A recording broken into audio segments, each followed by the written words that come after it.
ஓம் சக்தி. சக்திகள் அனைவருக்கும் என்னுடைய அன்பான வணக்கம். சக்திகளே, மாயை பற்றி அம்மா என்ன சொல்கிறாங்க பாருங்க.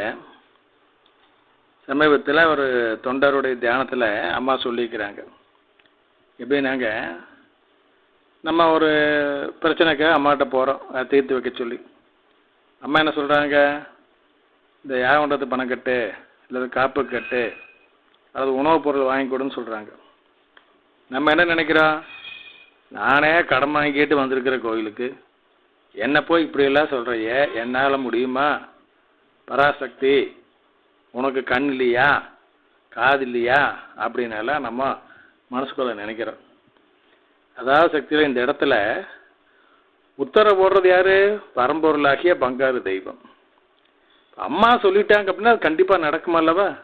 அந்த நம்பிக்கை நம்மளுக்கு இல்லை. அதாவது பரம்பொருளாகி அம்மாவே நம்பாமல் மாயையே நம்புகிறோம். உலகையில் நம்மளுக்கு ஏற்பட்ட அனுபவங்களை வச்சு நம்மளால முடியாது, நம்மகிட்ட பணம் இல்லை, நம்மகிட்ட திறமை இல்லை, அனுபவம் இல்லை அப்படின்னு அப்படிலாம் நினச்சிக்கிட்டு அந்த இதெல்லாம் இந்த மாயை, இந்த மாயத்தை முழுசாக நம்புறோமோ இல்லையா, அம்மாவை நம்புறதில்ல. அதனால தான் அம்மா சொல்கிறாங்க, என்ன நம்பாமல் மாயையை நம்பி மாயையில் சிக்கி மாயமாக மறைந்து விடாதே மகனே, இந்த மண்ணை விட்டு என்னை விட்டு.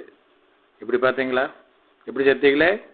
மாயையை நம்பி மாயையில் சிக்கி மாயமாக மறைந்து விடாதே மகனே, இந்த மண்ணை விட்டு என்னை விட்டு. ஓம் சக்தி.